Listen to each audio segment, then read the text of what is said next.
Or guys, so ang topic natin ngayon is paano naman natin gagamitin yung params. So, sa React Router do, meron tayong tinatawag na params.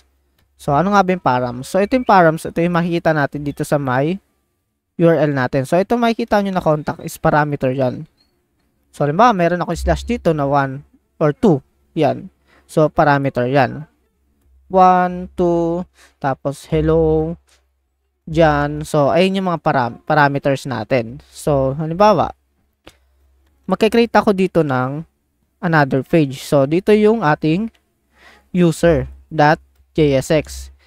So, create lang natin na user component. Then, return natin yung div. Tapos na may h3 dito na name.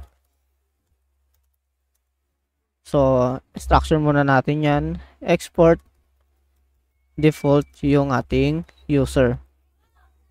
So, yusin natin yung name. Yan.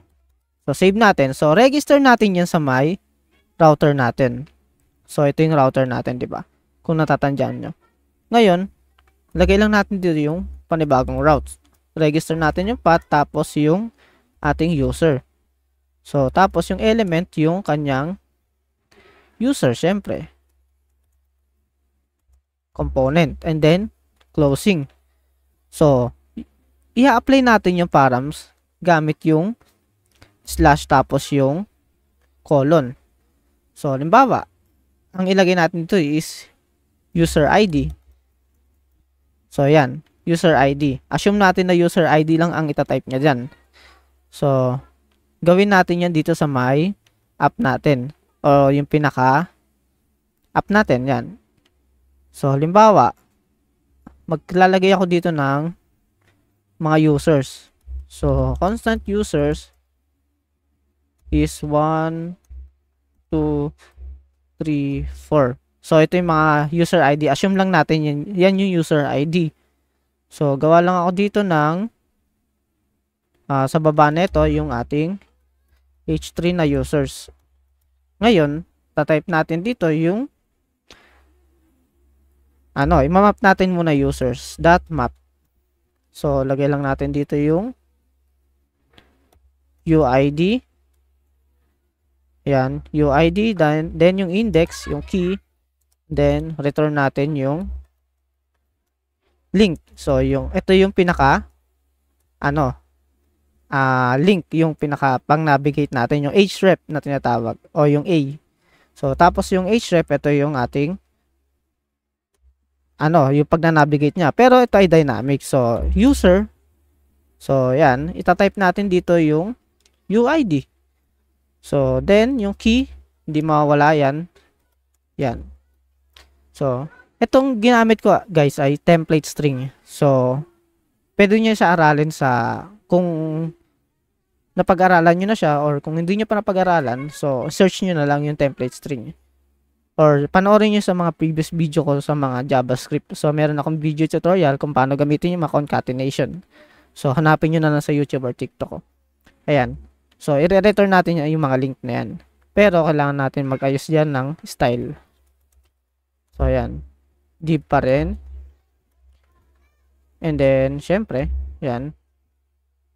Tapos, yung ating style. So, ayan. Display flex para maayos, tapos gap, then align items, center. Yan. So, cut lang natin yan dito. Tanggalin natin tong curly. Yan. So, save natin, tapos tingnan natin yung mga makikita natin. So, pero dito lagay pala natin user, tapos yung ID niya. Yan. Then, save. Yan. So, makikita nyo meron tayo user 1, user 2, user 3. So, pag in-over natin, makikita nyo yung ating dito sa baba. So, mali ako na nalagay pala sa ating path. Dapat ilalagay natin dito yung slash pala. Yan. So, hindi colon. Yan. Then, pag in-over natin, makikita nyo yung user 1. So, dapat magna-navigate tayo dun sa may user 1. So, type natin, click natin user 1. Yan. So, may name. User 2, user 3, user 4. So, para makita natin yung nagiging result So, kailangan lang naman natin dito gamitin yung use params. So, create lang tayo dito ng params and then type natin dito yung use params.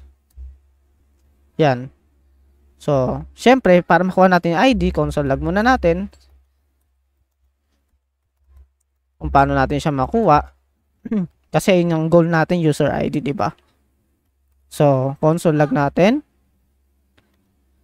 So, makikita nyo is user ID yung variable natin o yung property. So, yun yung gagamitin natin sa params.